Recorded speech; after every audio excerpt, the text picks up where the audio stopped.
Selamat pagi pemirsa Lingkar Pagi edisi Senin 17 Maret 2025 hadir ke hadapan Anda. Beragam berita aktual dan terpercaya telah kami rangkum dalam Lingkar Pagi hari ini. Bersama saya Mia Pratiwi, berikut Lingkar Pagi selengkapnya.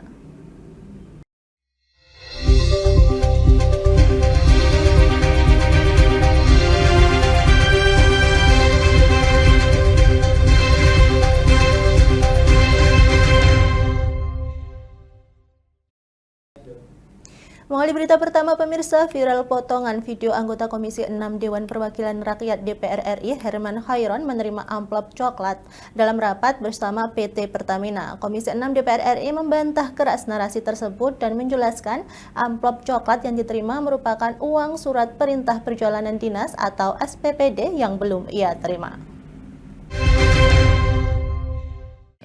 Assalamualaikum warahmatullahi wabarakatuh. Wakil Ketua Komisi 6 DPR RI Andre Rosiade membantah terkait viralnya potongan video anggota Komisi 6 Dewan Perwakilan Rakyat DPR RI Herman Khairon menerima amplop coklat dalam rapat bersama PT Pertamina. Andre Rosiade menegaskan amplop coklat yang diterima merupakan uang surat perintah perjalanan dinas atau SPPD yang belum diterima oleh Herman Khairon. Sebagai pimpinan Komisi 6, Bapak dan Ibu sekalian, dan juga teman-teman sekalian, kami ingin mengklarifikasi bahwa kemarin itu viral di media sosial seakan-akan ada narasi sesat ya, bahwa dalam rapat Komisi 6 dengan Pertamina kemarin ada pembagian amplop ya. Waktu Pak Darmadi bicara ya, waktu Pak Darmadi bicara di pojok kiri ada Bapak batik warna kuning terima amplop coklat. Ya, kan kemarin itu viral dan narasi ini adalah narasi sesat yang seakan-akan dibangun opininya bahwa rapat dengan Pertamina kemarin bahwa anggota Komisi 6 menerima amplop.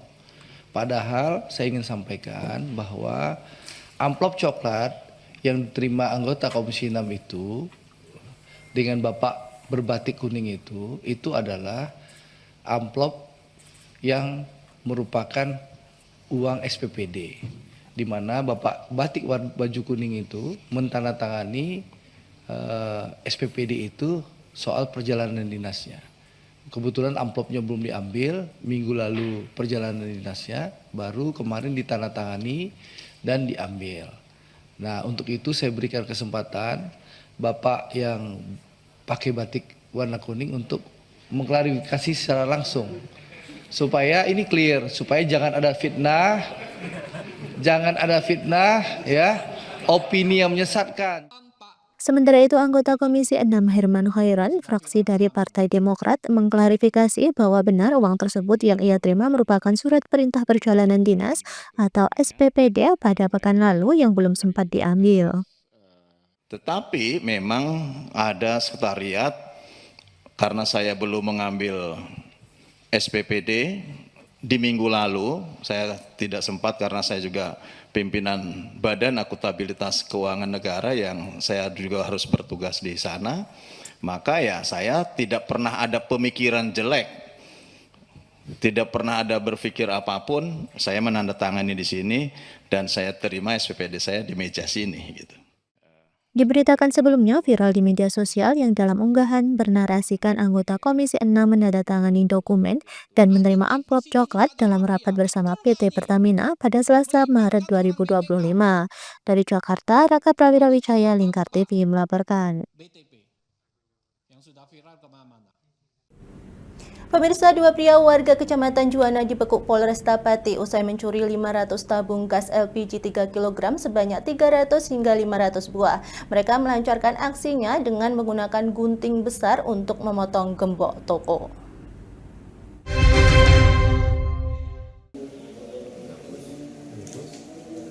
Inilah dua tersangka berinisial SP dan SL warga Kecamatan Juwana yang kedapatan mencuri tabung gas LPG 3 kg, berjumlah 300 hingga 500 buah.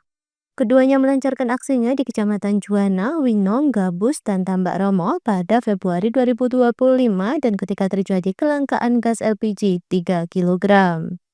Mereka melancarkan aksinya menggunakan gunting besar untuk memotong gembok ruko atau toko.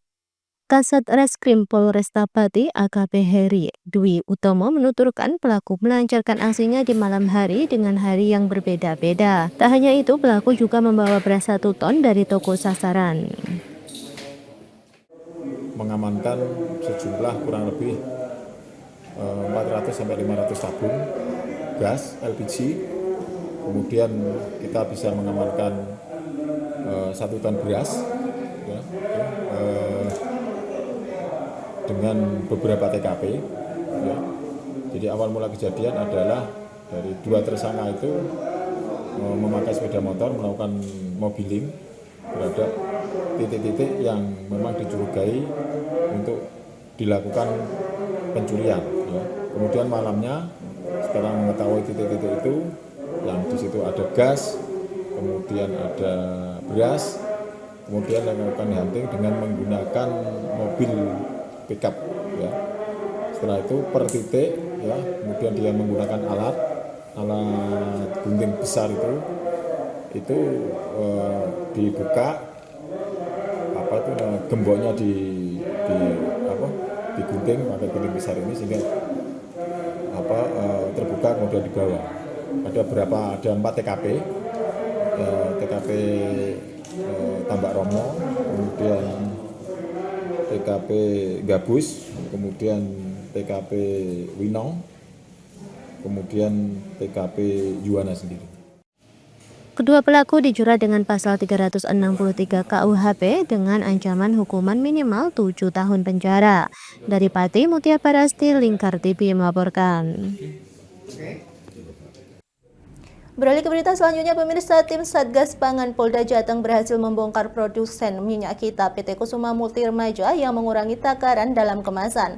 Total ada 89.856 produk minyak kita goreng yang diproduksi oleh PT KMR di wilayah Kecamatan Jaten, Karanganyar yang disita oleh tim Satgas Pangan Polda Jawa Tengah. Kasus produsen minyak kita nakal kembali terbongkar setelah Menteri Pertanian Andi Amran Sulaiman menemukan minyak kita dalam kemasan botol tutup kuning tidak sesuai takaran di Pasar Gede Kota Solo, Jawa Tengah beberapa waktu lalu. Atas temuan itu, Direktorat Reserse dan Kriminal Khusus Polda Jawa Tengah langsung bergerak cepat melakukan penelusuran dan berhasil menemukan pabrik PT Kusuma Multi Remaja yang diduga sebagai produsen pengemasan minyak kita tersebut. Petugas kemudian berhasil mengamankan sebanyak 89.856.000 botol minyak kita dengan kemasan tutup kuning. Pihak kepolisian juga menggandeng Balai Standarisasi Metrologi Legal untuk mengambil sampel sebanyak 125 kemasan dan hasilnya didapati pengurangan volume rata-rata sebanyak 35 ml. Pengurangan volume tersebut sudah melebihi batas toleransi maksimal sebesar 15 ml yang telah ditetapkan. Setelah kita lakukan pendalaman, ternyata minyak kita yang volumenya kurang, sebagaimana tadi yang saya sampaikan kita temukan di lapangan, adalah minyak kita produksi mesin secara manual. Kalau kemudian rekan-rekan melihat yang di depan, ciri-cirinya adalah tutup warna kuning, kemudian label minyak kita tertempel atau dipasang di bagian bawah minyak. PT Kusuma Multi Remaja diketahui memakai 2 pola produksi dalam memproduksi minyak kita. Pertama, produksi menggunakan mesin otomatis dengan kemasan tutup hijau. Sementara pola produksi kedua menggunakan mesin manual dengan kemasan tutup kuning.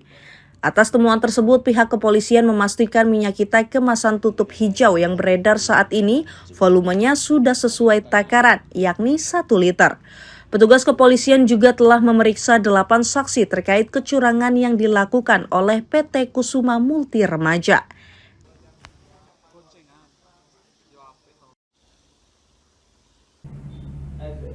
Pemirsa, Wakil Menteri Komunikasi dan Digital Nezar Patria membenarkan kantor Kementerian Komendigi digeledah oleh Kejaksaan terkait kasus korupsi proyek Pusat Data Nasional sementara tahun 2020 hingga 2024. Meski demikian, Nezar meminta awak media untuk meminta keterangan kepada Kejaksaan Agung terkait hasil penggeledahan tersebut. Hal itu diungkapkan Nezar saat ditemui awak media di Jakarta Selatan pada Jumat petang. Menurut Nezar, kasus tersebut terjadi pada periode 2020-2024 saat Kementerian Komdigi masih bernama Kominfo. Nezar pun mengaku tidak tahu menahu soal kasus tersebut meski ia sudah menjabat sebagai wakil menteri sejak tahun 2023. Dirinya juga enggan berkomentar lebih jauh soal penggeledahan tersebut dan meminta awak media bertanya kepada pihak kejaksaan.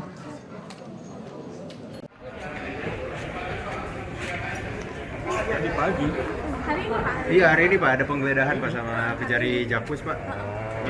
PDNS Pak, soal pengadaan serahkan PDNS. Aja ke proses hukum ya. Karena itu kan terkait dengan kasus PDNS dan itu follow up-nya. Jadi ya kita serahkan pada proses hukum. Pak, tapi ini kan terjadinya lokusnya itu kan terjadi saat Bapak sudah menjadi wamen di yang sebelumnya itu ya Pak ya, di kabinet sebelumnya. Nah itu apakah Bapak sebelumnya tidak pernah tahun 2020 ke 2024. Nah itu kan masih bersinggungan gitu Pak sama zaman Bapak di kabinet sebelumnya. Apakah sebelumnya Bapak tidak pernah mencium ada korupsi gitu, ada nah, atau itu kan berkelanjutan. Nanti dilihat aja di pemeriksaan. Ya. Sebagai informasi, Kejaksaan Negeri Jakarta Pusat menggeledah kantor Kementerian Komdigi terkait korupsi pengadaan barang jasa dan pengelolaan PDNS pada Kementerian Komunikasi dan Informatika tahun 2020-2024. Meski belum mengumumkan tersangka dalam kasus ini, tetapi kerugian negara diperkirakan mencapai 500 miliar. Dari Jakarta, Raka Prawira Wijaya, Lingkar TV melaporkan. Pemirsa, Menteri Koordinator Bidang Pangan Zulkifli Hasan menghimbau masyarakat tidak khawatir terhadap produk minyak curah minyak kita yang sebelumnya beredar di pasaran tidak sesuai dengan takaran maupun palsu. Menurut Menko Pangan, kasus tersebut telah diproses secara hukum dan yang beredar di pasaran saat ini adalah produk minyak kita yang asli.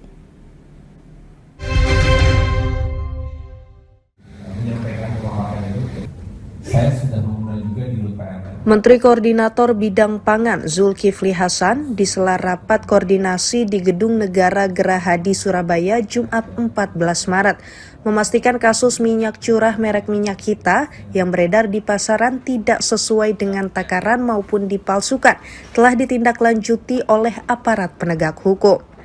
Untuk itu Zulhas, sapaan akrabnya, mengimbau masyarakat tidak khawatir. Menurutnya yang beredar di pasaran saat ini adalah produk minyak kita yang asli. Menko Zulhas mengaku telah berkeliling ke pasar-pasar tradisional termasuk di wilayah kota Surabaya sehingga memastikan sendiri bahwa minyak kita yang beredar saat ini adalah yang asli. Jadi minyak kita tadi secek semua sudah bagus ya. Tadi jadi silahkan nggak usah ragu-ragu, tapi yang resmi minyak kita ada produksinya, ada halalnya, ada periksa ya. Kalau merek-merek lain kita nggak tahu, tapi yang itu sudah bagus. Yang kemarin masalah hasil cek pasar yang dilakukan Menko Zulhas di wilayah Jawa Timur menyatakan harga berbagai kebutuhan pokok masih terbilang stabil, yang diharapkan tetap stabil hingga menjelang maupun setelah Hari Raya Idul Fitri. Dari produknya Pak yang diambil disita kan sama. Pemirsa, kami akan kembali usai jeda berikut ini, tetaplah bersama kami.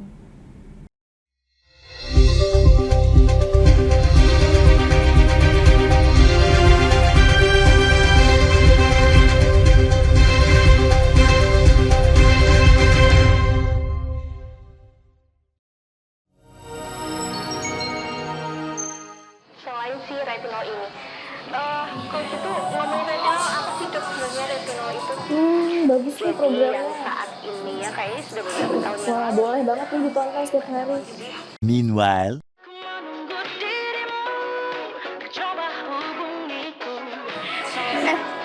Kamu lagi nonton apa sih dari tadi kok apem-apem mulu?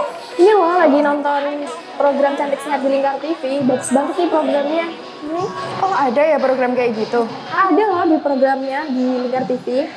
Kau udah tahu kan Lingkar TV? Belum, kan belum tahu Lingkar TV.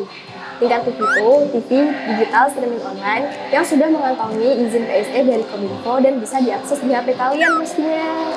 Oh iya? Iya, bagus loh. Coba di-download sekarang. Bentar deh, aku tak coba download dulu. Iya. Selain program Cantik Sehat, kalian juga bisa menonton program lainnya di Lingkar TV dan bisa ditonton kapanpun dan dimanapun kalian berada loh. Gimana, udah bisa? Udah nih, punyaku udah bisa. Punyaku juga udah nih. Wah ya, bagus dong kalau udah download semuanya. Tunggu apa lagi? Sekarang giliran kamu download aplikasi Lingkar TV di Play Store.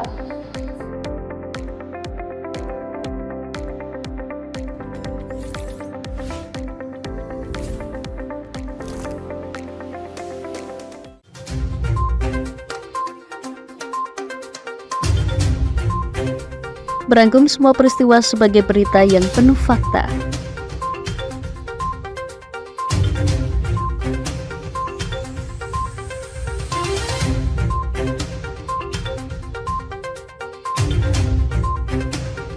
Saksikan Jateng hari ini setiap Senin hingga Sabtu hanya di Lingkar TV.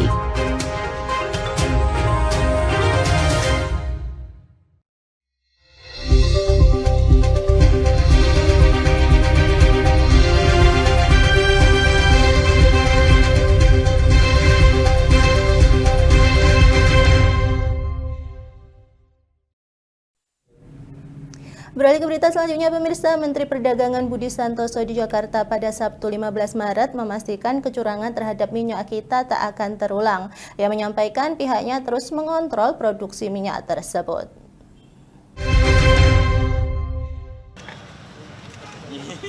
Menteri Perdagangan Mendag Budi Santoso saat ditemui di Jakarta Sabtu 15 Maret memastikan kecurangan terhadap minyak kita tak akan terulang dan dijual sesuai takaran.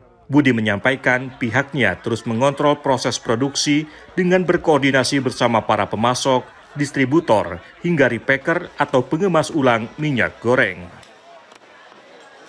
Nanti minyak kita terus kita koordinasikan dengan para pemasok, para distributor, termasuk repacker. Ya, repacker itu kan kita kontrol terus kan ya. Kita kontrol produksinya, juga alat-alatnya, ukur-ukurannya. Kemarin juga kita juga sudah melihat ke beberapa tempat repacker yang kebetulan benar semua yang kita cek ya. Dan kita ingatkan kepada repacker yang tidak mengikuti aturan ya agar segera merubah ya. Jangan sampai ikut lah. Ya, jangan sampai ikut repacker yang tidak benar kemarin. Ya, kemarin kan kita pemerintah melakukan tindakan tegas terhadap repacker yang tidak benar. Lebih lanjut, Budi menekankan terdapat tindakan tegas jika ditemukan kembali kecurangan dengan menyegel perusahaan, dan untuk kasus yang telah terjadi sudah ditangani oleh Polri. Adapun Mendag Budi turut memastikan stok dan harga pangan di Pasar Jaya Ciracas, Jakarta Timur stabil usai mengeceknya di pagi ini.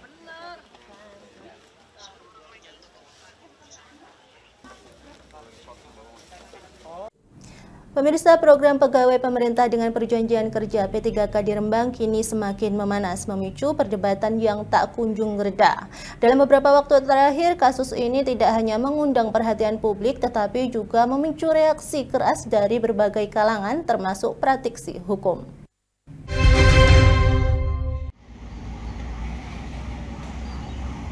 Abdul Munin, salah satu praktisi hukum pidana, menekankan urgensi penanganan dugaan kecurangan rekrutmen P3K atas laporan-laporan yang beredar.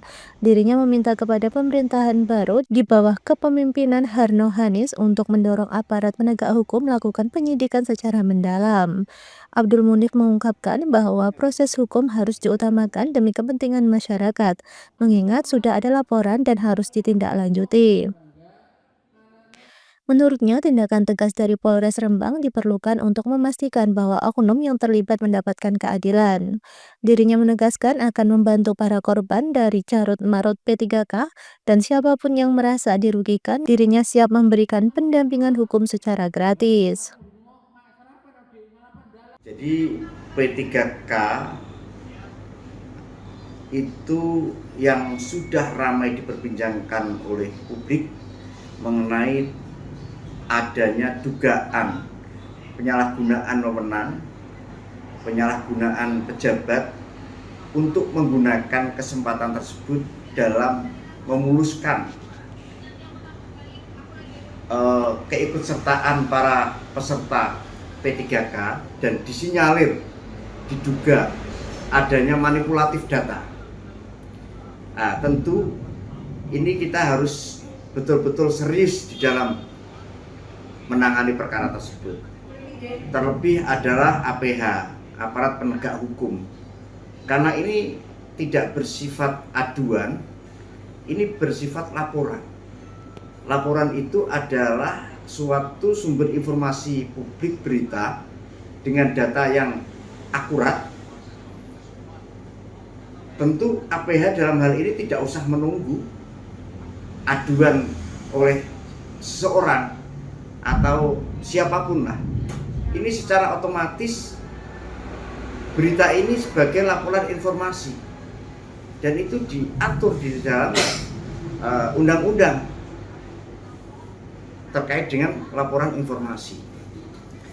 Bahwa rekrutmen yang terjadi saat ini itu dari semua aspek dasar yang kita sampaikan tadi jelas melanggar. Maka saya berkomitmen untuk mengawal. Terkait dengan oknum-oknum OPD yang kemarin pernah saya sampaikan ini untuk segera dilakukan penyelidikan. Kalau menurut dengan langkah Bupati yang baru ini terkait adanya kasus ini apa, Pak? Sebagai langkah awal pemerintahan yang baru dalam hari ini adalah Bapak Harno dan Gus Hanis mendorong APH untuk segera melakukan penyelidikan supaya apa? Kedepannya ini biar tidak mengganggu terkait dengan kebijakan-kebijakan pemerintahan yang baru, tidak mengganggu, tidak menjadi benalu terkait kepentingan-kepentingan pribadi. Dirinya menambahkan jika kasus ini tidak ditangani secara cepat dan transparan dapat menjadi benalu bagi pemerintahan yang baru dan mengganggu stabilitas di daerah. Dari Rembang, Vicky Rio, Lingkar TV melaporkan. Pemirsa, Badan Meteorologi, Klimatologi, dan Geofisika BMKG Stasiun Geofisika Yogyakarta membenarkan adanya potensi megatrust di selatan DIY. Walaupun terjadinya megatrust dengan tsunami tidak bisa diprediksi kapan, BMKG Stasiun Geofisika Yogyakarta telah melakukan langkah-langkah mitigasi. Terkait adanya kerawanan tsunami di Jalan Underpass Lintas Selatan Kulon Progo, Daerah Istimewa Yogyakarta yang perlu diwaspadai pada periode perjalanan libur Lebaran Idul Fitri tahun ini, Kepala BMKG Stasiun Geofisika Yogyakarta Ardianto Septiadi pada Jumat 14 Maret mengatakan memang ada zona subduksi atau pertemuan lempeng Indo-Australia dengan lempeng Eurasia di sisi selatan DIY dengan kedalaman kurang lebih 150 hingga 200 km. Dengan adanya zona pertemuan lempeng berpotensi terjadinya megatrust atau gempa bumi besar. Namun potensi terjadinya megatrust belum bisa diprediksi kapan. Untuk itu perlu memitigasi pada jalur-jalur mudik yang akan banyak dilewati kendaraan. Salah satunya di Underpass Lintas Selatan Bandara YIA Kulon Progo. Pusat Studi Gempa Nasional sendiri telah memetakan potensi gempa di selatan DIY dengan skenario kekuatan gempa terbesar 8,7 magnitudo. Kita tidak perlu panik, kita tidak perlu takut, tapi kita paham mitigasi terhadap tsunami. Salah satunya yang kita bangun adalah beberapa informasi terkait gempa bumi. Tsunami yang diakibatkan gempa bumi tektonik, itu gempa bumi tektoniknya tidak bisa diprediksi. Tapi tsunami itu bisa dihitung waktu tibanya setelah gempa. Kurang lebih sekitar 20-30 menit tsunami-nya datang. Jadi karena gempa tidak bisa diprediksi sehingga kita perlu melakukan langkah-langkah mitigasi karena golden time kita kurang lebih hanya 10 menit. Untuk ketepatan informasi, BMKG Stasiun Geofisika Yogyakarta juga telah membangun koordinasi dengan pihak pemerintah daerah kabupaten kota dalam peringatan dini dan respons dini apabila terjadi kejadian ekstrim. Beralih ke berita selanjutnya, pemirsa, jalan tol diperkirakan masih menjadi jalur favorit bagi pemudik saat arus mudik Lebaran tahun 2025 ini. Direktorat Lalu Lintas Polda Jawa Tengah pun telah menyiapkan pola rekayasa arus lalu lintas jika terjadi kepadatan saat arus mudik dan arus balik Lebaran tahun ini. Direktorat Lalu Lintas Polda Jawa Tengah menyiapkan skema rekayasa lalu lintas untuk mengantisipasi kepadatan kendaraan di jalur tol di Jawa Tengah saat arus mudik Lebaran 2025. Jalan tol masih menjadi jalur favorit bagi pemudik untuk menuju kampung halaman dan diperkirakan akan ada sekitar 2 juta lebih kendaraan yang keluar dari Jakarta. 66% diantaranya menuju Cikampek. Dan dari jumlah tersebut, sebagian besar menuju Jawa Tengah melalui tol Trans Jawa. Dirlantas Polda Jateng Kombes Pol Sony Irawan di Semarang Jumat 14 Maret menuturkan, skema rekayasa lalu lintas yang disiapkan tak hanya sistem satu jalur atau one way secara nasional. One way lokal hingga pengaturan kepadatan di rest area juga dilakukan jika jumlah kendaraan terus meningkat di jalur tol.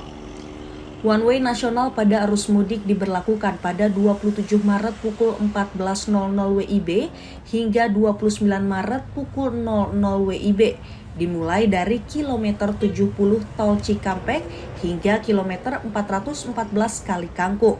Sementara untuk arus balik direncanakan diberlakukan sebaliknya pada 3 April pukul 14.00 WIB hingga 4 April pukul 00 WIB.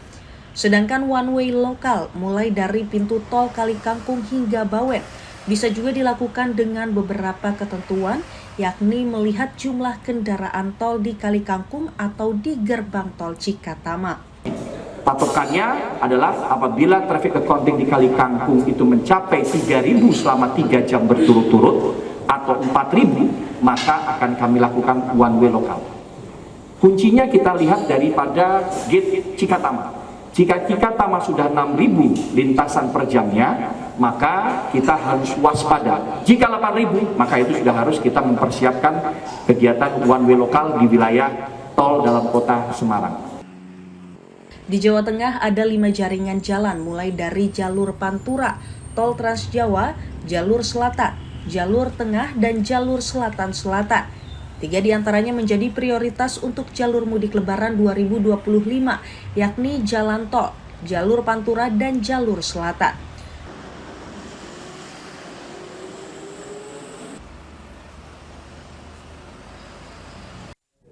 Pemirsa, kami akan kembali usai jeda berikut ini, tetaplah bersama kami.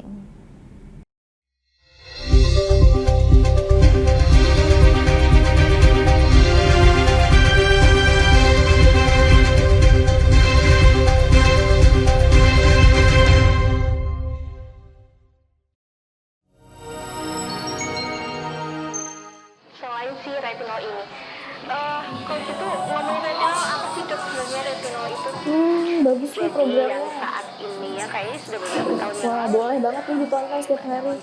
Meanwhile,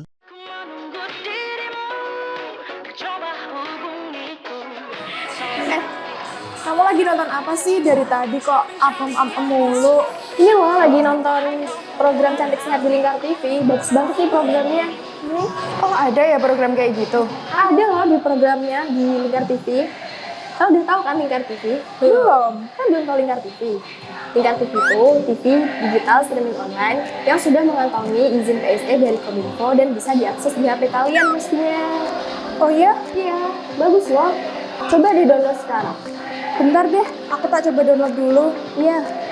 Selain program Cantik Sehat, kalian juga bisa menonton program lainnya di Lingkar TV dan bisa ditonton kapanpun dan dimanapun kalian berada loh.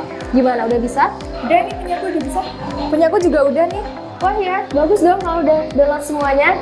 Tunggu apa lagi? Sekarang giliran kamu download aplikasi Lingkar TV di Play Store.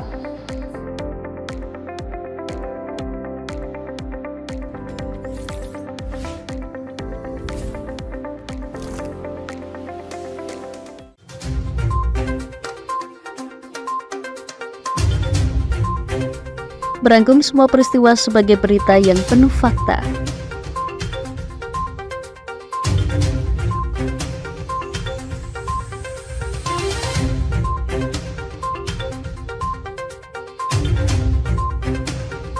Saksikan Jateng hari ini setiap Senin hingga Sabtu hanya di Lingkar TV.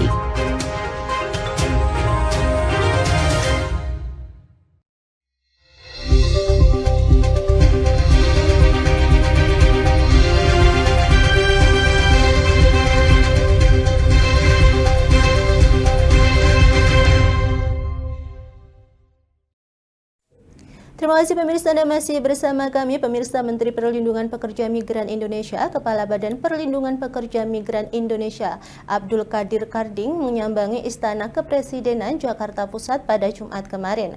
Karding hendak melaporkan kepada Presiden Prabowo Subianto mengenai Deks Koordinasi Perlindungan terhadap Pekerja Migran Indonesia yang baru dibentuk.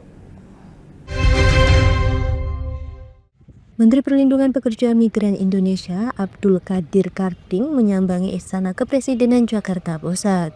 Dalam kunjungannya, Karding hendak melapor kepada Presiden Prabowo Subianto mengenai Deks Koordinasi Perlindungan terhadap Pekerja Migran Indonesia yang baru dibentuk.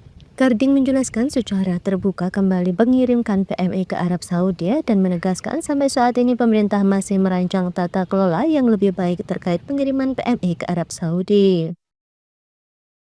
Agenda rapat hari ini mau laporan aja sama Bapak Presiden tentang yang terkait dengan pekerja migran Indonesia.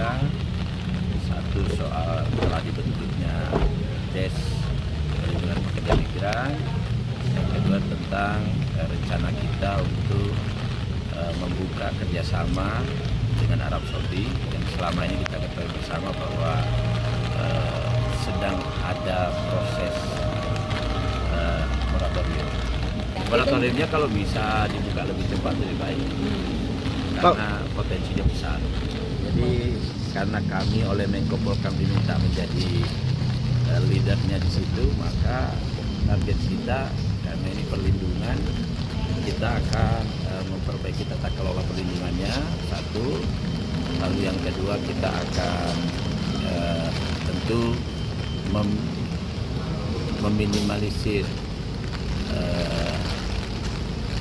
kejadian-kejadian kekerasan, human trafficking yang terjadi di luar negeri. Diketahui pemerintah baru saja membentuk 2 Deks baru, salah satunya terkait perlindungan pekerja migran Indonesia. Deks ini diluncurkan oleh Menko Polhukam Budi Gunawan. Dari Jakarta, Raka Prawira Wijaya, Lingkar TV melaporkan.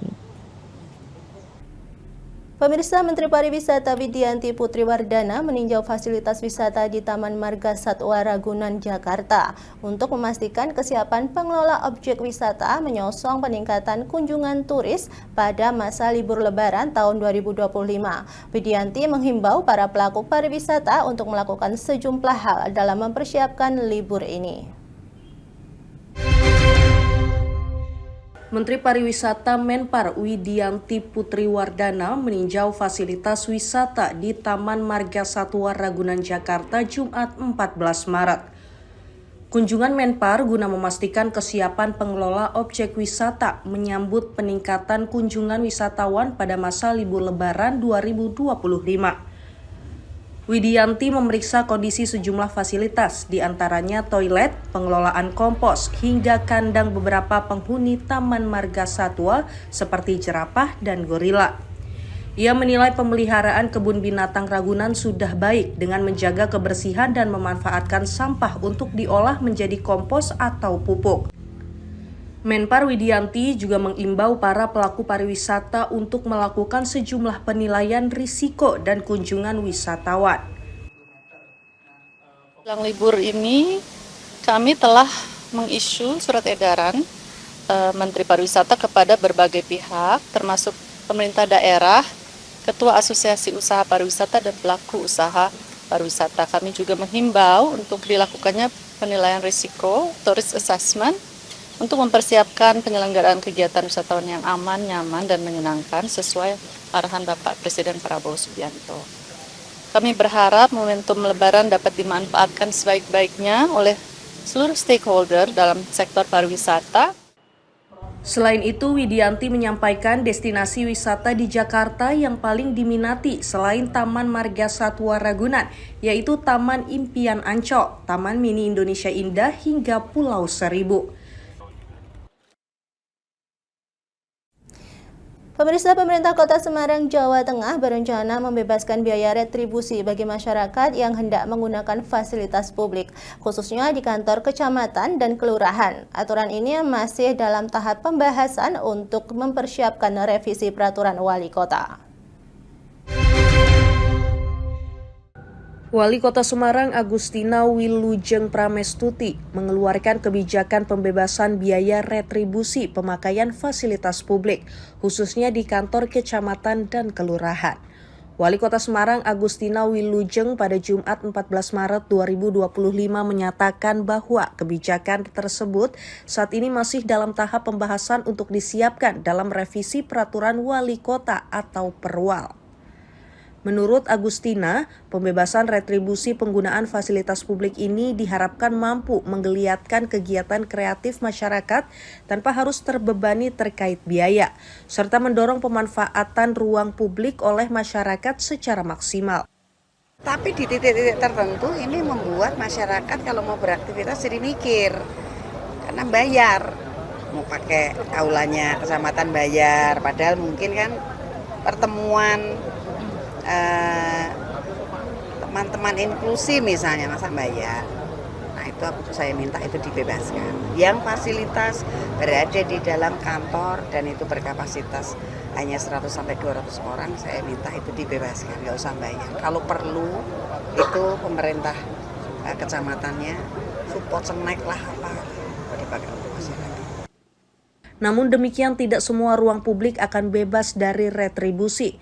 Pembebasan ini hanya berlaku untuk kegiatan non-komersial seperti pengajian, sosialisasi lingkungan, dan pertemuan yang mendukung program pemerintah.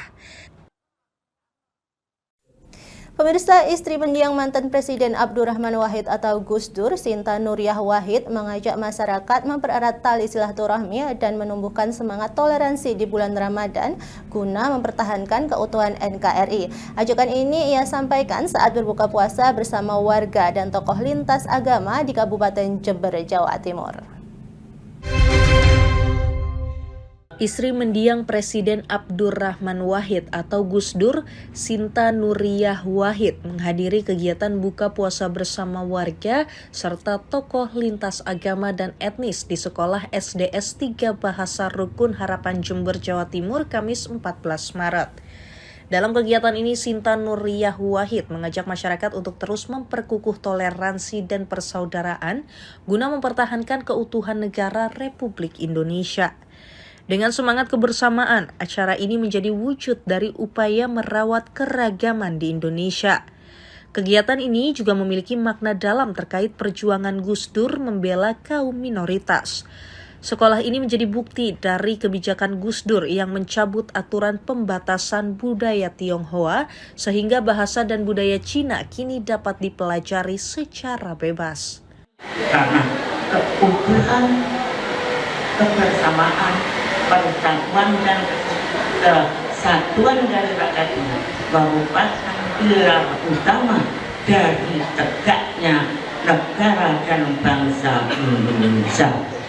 Sebagai wujud kepedulian terhadap masyarakat sekitar, istri Presiden keempat Indonesia ini juga menyerahkan paket sembako bagi warga dari berbagai profesi. Pemirsa, kami akan kembali usai jeda berikut ini, tetaplah bersama kami.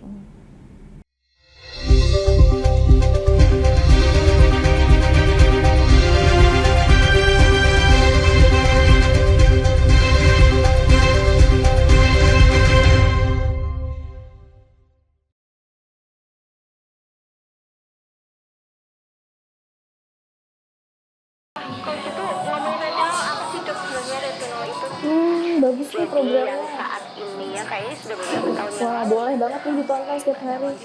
Meanwhile,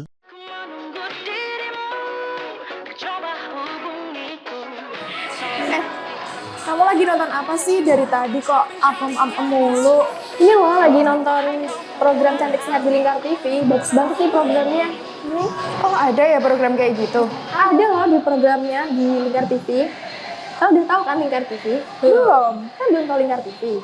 Lingkar TV itu TV digital streaming online yang sudah mengantongi izin PSE dari Kominfo dan bisa diakses di HP kalian mestinya. Oh iya? Iya, bagus loh. Coba di download sekarang. Bentar deh, aku tak coba download dulu. Iya. Selain program Cantik Sehat, kalian juga bisa menonton program lainnya di Lingkar TV dan bisa ditonton kapanpun dan dimanapun kalian berada loh. Gimana, udah bisa? Udah nih, punyaku udah bisa. Punyaku juga udah nih. Wah ya, bagus dong kalau udah download semuanya. Tunggu apa lagi? Sekarang giliran kamu Download aplikasi Lingkar TV di Play Store.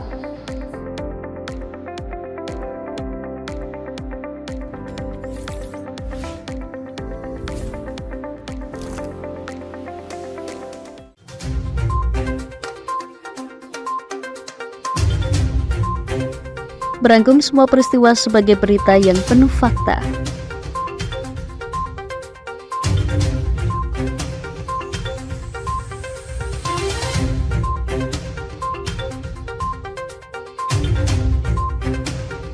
Saksikan Jateng hari ini setiap Senin hingga Sabtu hanya di Lingkar TV.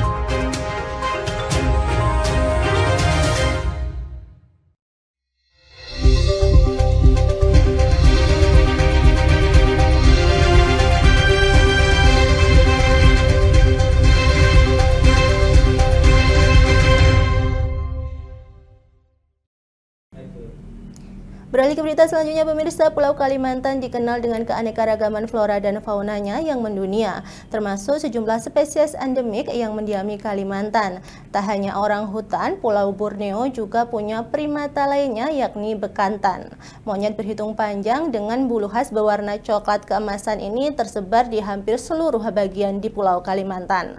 Salah satu kantung habitatnya berada di hutan mangrove perairan Teluk Balikpapan, Kalimantan Timur.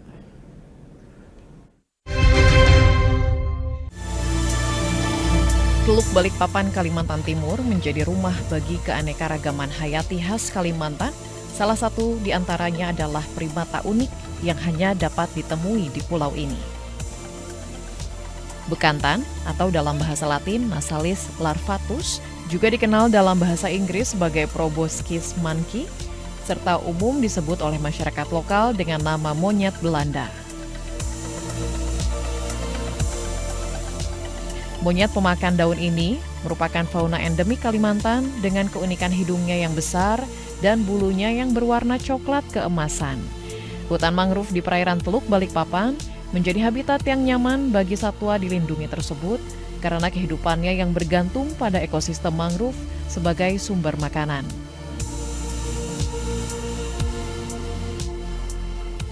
Setiap pagi dan menjelang sore, puluhan ekor bekantan selalu muncul di sepanjang riparian atau hutan tepi sungai Teluk Balikpapan. Melihat aktivitas mereka dari dekat menjadi daya tarik bagi wisatawan yang penasaran terhadap satwa langka ini. Kalau ingin melihat bekantan nanti itu bisa tumbuh dan berkembang, yang dijaga bukan bekantannya, yang dijaga adalah sumber makanannya. Sumber makanannya adalah daun dan mangrove ini yang pucuk-pucuk muda. Nah, di sini bisa kita lihat nanti bahwa peradaan bekantan sangat mudah dilihat di tempat ini dan tidak semua pulau ya. Jadi orang luar kenapa datang ke sini melihat kondisi mangrove-nya bagus dan mereka mengeluarkan biaya hanya ingin juga melihat namanya bekantan. Laporan penelitian pada 2024 menyebutkan bahwa terdapat sekitar 3.000 ekor populasi bekantan yang hidup di Teluk Balikpapan. Habitat alami yang berada di luar kawasan konservasi menjadi tantangan bagi kelangsungan hidup bekantan yang saat ini populasinya berstatus endangered atau genting. Oleh karena itu, Balai Konservasi Sumber Daya Alam BKSDA Kalimantan Timur berupaya melakukan pelindungan habitat di Teluk Balikpapan dari risiko alih fungsi lahan dan deforestasi dengan konsep preservasi. Area konservasi adalah area di luar kawasan-kawasan yang ditetapkan oleh pemerintah sebagai kawasan konservasi yang perlu dilakukan kegiatan konservasi di dalamnya. Nah, itu yang akan menjadi PR kita di tahun 2025. Misalkan Teluk Balikpapan adalah kawasan habitat bekantan, dan berdasarkan hasil kajian itu layak untuk dikonserv, maka nanti akan dijadikan kawasan areal konservasi. Pucuk-pucuk daun muda mangrove menjadi kudapan favorit primata yang hidup berkelompok ini. Selama dedaunan hijau mangrove tersebut masih terlihat, nafas sang primata Borneo dapat terus terjaga dan hidup lestari di Teluk Balikpapan.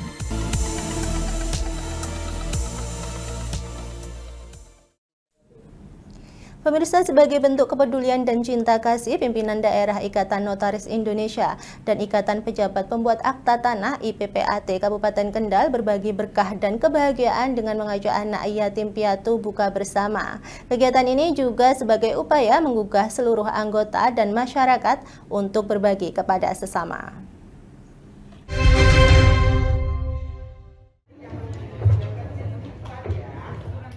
Rangkaian kegiatan meliputi santunan berupa uang, sembako, kue, hingga makanan ringan yang diberikan kepada anak yatim piatu, dilanjutkan kuis, tausiah, dan buka bersama. Ketua Pimpinan Daerah Ikatan Notaris Indonesia Kabupaten Kendal, Nurul Masrifah, mengatakan kegiatan santunan dan buka bersama ini mengundang sekitar 53 anak yatim piatu dari sejumlah panti asuhan. 53 dari 4 panti asuhan. Tujuannya untuk menumbuhkan rasa cinta kasih kita kepada sesama dan memberikan kebahagiaan dengan mengadakan acara buka bersama ini supaya mereka juga ikut merasakan kegembiraan menyambut bulan suci Ramadan. Ini rutin digelar atau gimana? Iya, tiap tahun dari sudah tahun-tahun yang terdahulu sampai sekarang itu rutin. Setiap bulan Ramadan kita selalu mengadakan acara buka bersama anak yatim. Cuma tempatnya kita berbeda-beda. Jadi ada kalanya kita pernah berbuka di panti asuhan yang sana, terus ada juga kita undang mereka untuk berbuka bareng di sini. Beda-beda acaranya. Tiap tahun tergantung dari ketua panitianya itu mau dikemas bagaimana acara buka bersama anak yatim. Harapannya menunjukkan rasa kasih sayang kepada sesama manusia, terus meningkatkan ketakwaan kita kepada Allah Subhanahu wa Ta'ala dengan memberikan santunan kepada anak yatim dan mempererat tali persaudaraan dan silaturahmi di antara sesama anggota notaris Kabupaten Kendal. Salah satu anak yatim yang ikut berbuka, Gatan, merasa senang dengan adanya kegiatan buka bersama ini.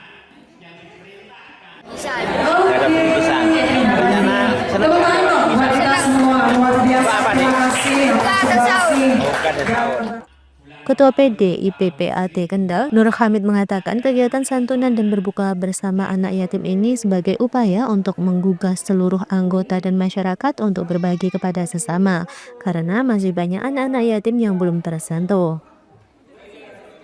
Rutin kita, setiap tahun kita adakan, meskipun tadi disampaikan sama ketua ini berpindah-pindah tempat.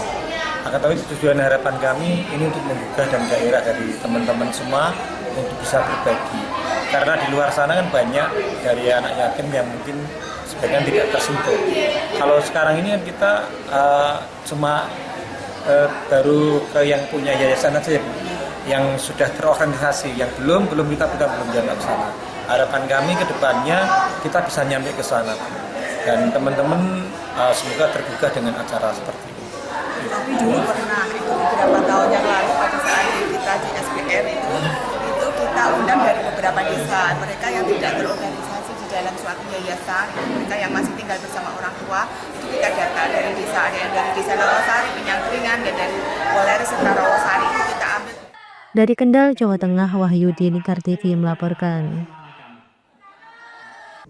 Pemirsa, buka puasa bersama yang digelar pemerintah Kota Solo bersama atas agama dan pendidikan Kedutaan Besar Arab Saudi di kawasan Stadion Manahan, Solo, Jawa Tengah mencatatkan rekor baru. Acara tersebut dinobatkan Museum Rekor Dunia Indonesia MURI sebagai buka puasa terpanjang di Indonesia karena membentang sepanjang 2,8 km.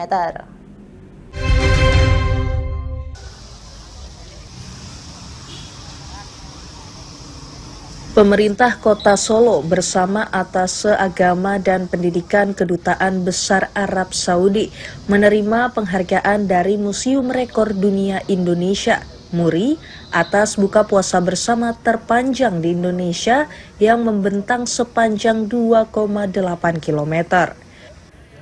Pemecahan rekor MURI ini diselenggarakan di kawasan Stadion Manahan, Kota Solo, Jawa Tengah pada Jumat 14 Maret.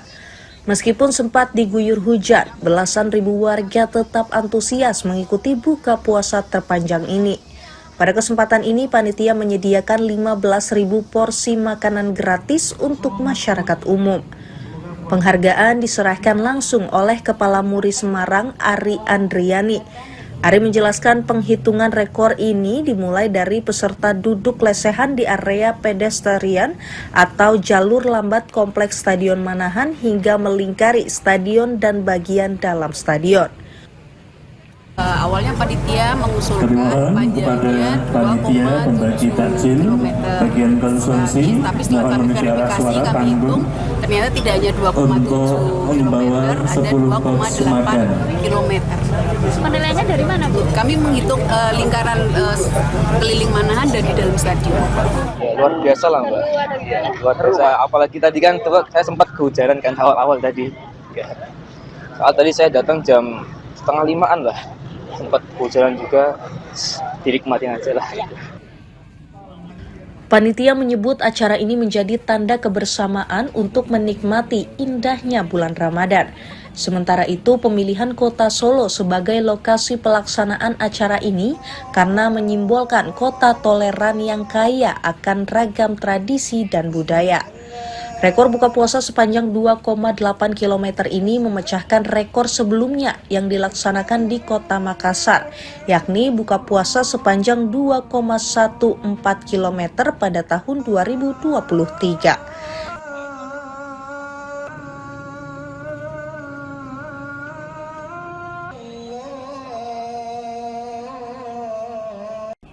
Pemirsa, Lingkar Pagi berakhir sampai di sini. Jangan lupa saksikan Lingkar Siang pada pukul 13 WIB. Saya Mia Pratiwi, mewakili kerabat kerja yang bertugas, pamit undur diri. Selamat pagi dan selamat beraktivitas.